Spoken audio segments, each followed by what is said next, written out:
On a crisp autumn morning in the quaint town of Abingdon, Virginia, a place known for its picturesque Main Street and friendly locals, the sun had just begun to rise, a time when the town was caught between the charm of the past and the encroaching influence of the modern world.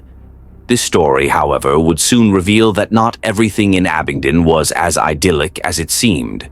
In the heart of Abingdon lived 75-year-old Joseph "Joe" Callahan, a wealthy but reclusive man who had amassed his fortune through shrewd investments and a series of successful real estate deals. Despite his wealth, Joe was a man of few words, rarely seen outside his sprawling estate on the outskirts of town. His mansion, a grand yet eerie Victorian house, stood as a silent sentinel at the edge of a dense forest, its windows often dark and its grounds meticulously maintained by a small, discreet staff. Joe's life had been one of solitude ever since his wife, Margaret, passed away nearly 2 decades ago. Theirs had been a quiet marriage, marked by Joe's controlling nature and Margaret's submissive demeanor. After her death, Joe's isolation deepened, and he became something of an enigma to the townspeople, who whispered about his reclusive ways but rarely saw him in public. That all changed when Joe met Emily Parker.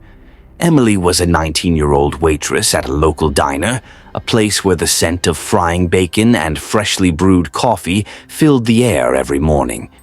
The diner, nestled on the corner of Main Street and Wall Street, was a gathering spot for the town's residents, a place where gossip flowed as freely as the coffee. Emily was known for her bright smile and cheerful disposition, though behind her facade she carried the burden of a difficult upbringing. Raised by a single mother who struggled to make ends meet, Emily had learned early on that life was not always kind. Despite her youth, she had seen more hardship than most people twice her age. She dreamed of escaping the small town and building a better life for herself. But the reality of her circumstances made those dreams seem distant and unattainable. Joe first laid eyes on Emily during one of his rare visits to the diner. She was pouring coffee for a group of regulars when their eyes met, and something about her seemed to captivate him. Joe, who had long resigned himself to a life of loneliness, found himself returning to the diner day after day, always sitting in Emily's section, always watching her with a quiet intensity. At first, Emily thought nothing of the attention. Joe was just another customer, albeit an odd one. But as days turned into weeks, she began to notice the way he looked at her, the way he lingered after the other customers had left, the way he always seemed to know when she needed an extra tip. It was as though he was studying her, trying to learn everything he could about her life. It wasn't long before Joe made his intentions clear. One evening, as Emily was finishing her shift, he approached her with a proposition. He offered her a way out, a marriage that would provide her with financial security and a life of luxury she could only dream of. Emily was taken aback by the offer, unsure of how to respond. But the promise of wealth and escape from her struggles was tempting.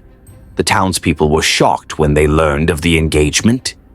Whispers spread like wildfire through Abingdon, with many speculating that Emily was only after Joe's money.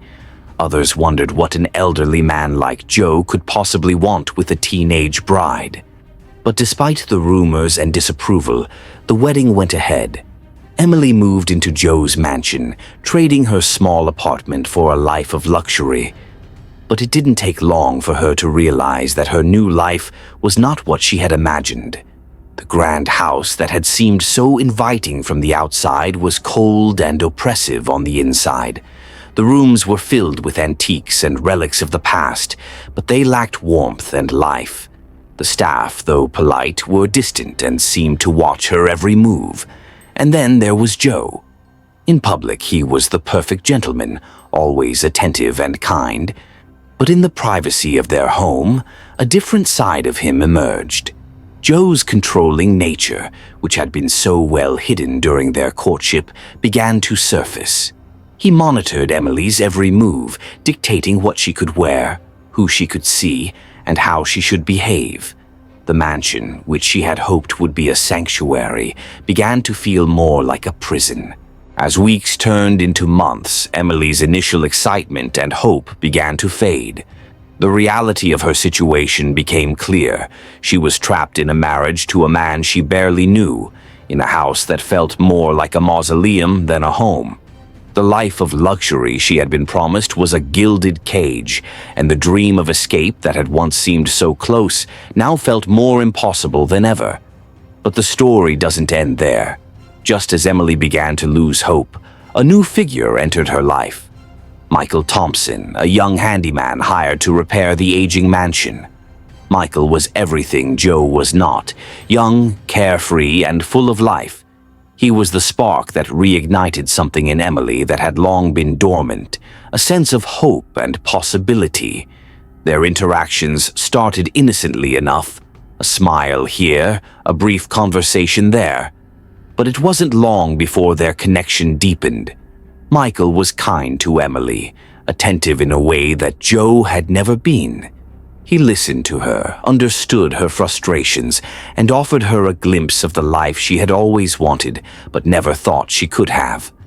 As their bond grew stronger, Emily began to confide in Michael, sharing her fears and doubts about her marriage. Michael, in turn, became protective of her, concerned for her well-being in a way that went beyond mere friendship. It was clear to both of them that there was something more between them, something that neither of them could ignore. But there was more at stake than just an illicit romance. Joe, ever observant and calculating, began to notice the changes in Emily. He saw the way she lit up around Michael, the way her demeanor shifted when the young handyman was near. The realization that he might be losing control over Emily gnawed at him, fueling a growing sense of paranoia. And so the stage was set for a confrontation that would change everything. The days following Emily and Michael's deepening connection were fraught with tension. The mansion, once a silent and eerie backdrop to Emily's quiet despair, now seemed to pulse with an undercurrent of danger. Joe's behavior grew increasingly erratic, his once calm demeanor giving way to sudden outbursts of anger and suspicion. He would follow Emily through the house, questioning her about every minute detail, his eyes narrowing with distrust. Emily tried to mask her growing fear, but it was becoming harder to hide. The suffocating atmosphere of the mansion, combined with Joe's constant scrutiny, was taking a toll on her. Michael was her only solace, the one person who made her feel seen and understood. But the more she relied on him, the more she feared what Joe might do if he found out the truth. And then, on a stormy night in early December, everything came to a head. The rain had been falling steadily all evening, drumming against the windows and casting a gray pall over the house. Emily sat by the fireplace in the drawing room, trying to read a book, but her mind kept drifting back to her conversation with Michael earlier that day. They had met in the garden, hidden from view by the tall hedges, and he had pleaded with her to leave Joe. Michael's concern for her safety was palpable, and he had even offered to help her escape. But Emily knew that leaving wasn't an option, not without serious consequences. Joe was a powerful man, and she had no doubt that he would come after her if she tried to run. She was trapped, and the realization of her helplessness was crushing. As she sat there, lost in thought, Joe entered the room. He moved quietly, but there was a heaviness in his steps that made Emily's heart race. She looked up, startled, and saw that he was holding a glass of whiskey, his face flushed and his eyes cold and hard. "You've been spending a lot of time with that handyman," Joe said, his voice low and menacing. It wasn't a question, it was an accusation. Emily's breath caught in her throat. "He's just doing his job," she replied, trying to keep her voice steady. "There's nothing. Don't lie to me." Joe's voice cracked like a whip, and Emily flinched. He took a step closer, towering over her as she sat frozen in her chair. "I've seen the way you look at him, the way he looks at you. Do you think I'm a fool?" Fear gripped Emily, but she forced herself to meet his gaze. Joe, I swear, there's nothing going on between us. He's just a friend." "Just a friend," Joe sneered, his lips curling into a cruel smile. "I've seen the way he touches you, the way you smile at him. You think I don't know what's going on under my own roof?" Emily's mind raced. She knew she had to be careful with her words, but the situation was spiraling out of control. "Joe, please, you're overreacting. Michael is just helping with the repairs. I love you. You know that." But her words only seemed to enrage Joe further. He grabbed her arm, yanking her out of the chair with a force that made her cry out, "You love me. Don't insult me, Emily. I know what you're up to, and I won't let you humiliate me like this." Emily struggled to free herself from his grip, but Joe's hands were like iron. "Joe, stop! You're hurting me!" His response was a dark, guttural laugh. "You think this hurts? You don't know the meaning of the word." At that moment, the sound of the front door opening echoed through the house. Both Emily and Joe froze, their heads turning toward the hallway. Michael's voice called out, hesitant and concerned. "Emily, is everything okay?" Joe's eyes darkened with a murderous rage. He released Emily with a shove, sending her stumbling back into the chair, and turned toward the hallway. "You stay here," he snarled, his voice dripping with venom. "This ends now." Panic surged through Emily as she watched Joe storm out of the room. She knew she had to act quickly. She scrambled to her feet, her heart pounding in her chest, and ran after him. She had to stop him before things went too far. But as she reached the hallway, she saw Joe standing by the front door, blocking Michael's path. The young handyman looked bewildered, sensing the tension in the air but unsure of what was happening. "Mr. Callahan, is everything all right?" he asked, his voice laced with worry. Joe didn't answer. Instead, he reached into his jacket pocket and pulled out a small revolver, pointing it directly at Michael. "You've been sleeping with my wife, haven't you?" Joe hissed, his hand steady despite the alcohol coursing through his veins. Michael's eyes widened in shock. "What?" "No, sir, Don't lie to me," Joe shouted, his finger hovering over the trigger. "You thought you could just walk into my home, steal my wife, and get away with it? You're nothing but a filthy thief." Emily's scream pierced the air as she rushed forward, trying to put herself between Joe and Michael. "Joe, please, don't do this. He's innocent, I swear. Please, don't hurt him." But Joe was beyond reason.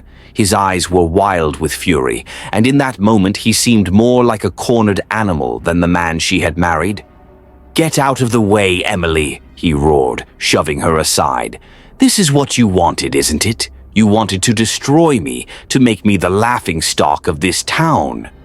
"No, Joe, you're wrong," Emily cried, tears streaming down her face. "I never wanted to hurt you. Please, just put the gun down and we can talk about this." But Joe was deaf to her pleas. His hand trembled as he took a step closer to Michael, the barrel of the gun aimed squarely at his chest. "You think I'll let you walk away from this?" he growled. "You're going to pay for what you've done." And then, with a suddenness that took Emily's breath away, the gunshot rang out. Time seemed to slow as the sound echoed through the mansion, reverberating off the walls like a thunderclap. Emily watched in horror as Michael staggered back, his eyes wide with disbelief, before collapsing to the floor. Blood pooled around him, staining the pristine marble tiles a deep crimson. For a moment there was silence, a stillness that felt almost surreal. Joe stood over Michael's body, the gun still clutched in his hand, his face expressionless. Emily's mind reeled, unable to process what had just happened, and then, as if snapping out of a trance, Joe turned to her. His eyes, once so cold and calculating, were now filled with a twisted sense of satisfaction. "It's over," he said, his voice eerily calm. "He's gone. You're mine again." But the story doesn't end there. Emily's shock quickly gave way to a desperate resolve. She knew she had to escape. This was her only chance. With a surge of adrenaline, she turned and ran, her feet pounding against the floor as she made her way to the back door. She could hear Joe's footsteps behind her, hear him calling her name, but she didn't stop. She couldn't stop. She burst through the back door and into the pouring rain, the cold droplets stinging her skin as she sprinted toward the woods. The darkness enveloped her, but she didn't look back. She just kept running, her breath ragged, her heart pounding in her chest.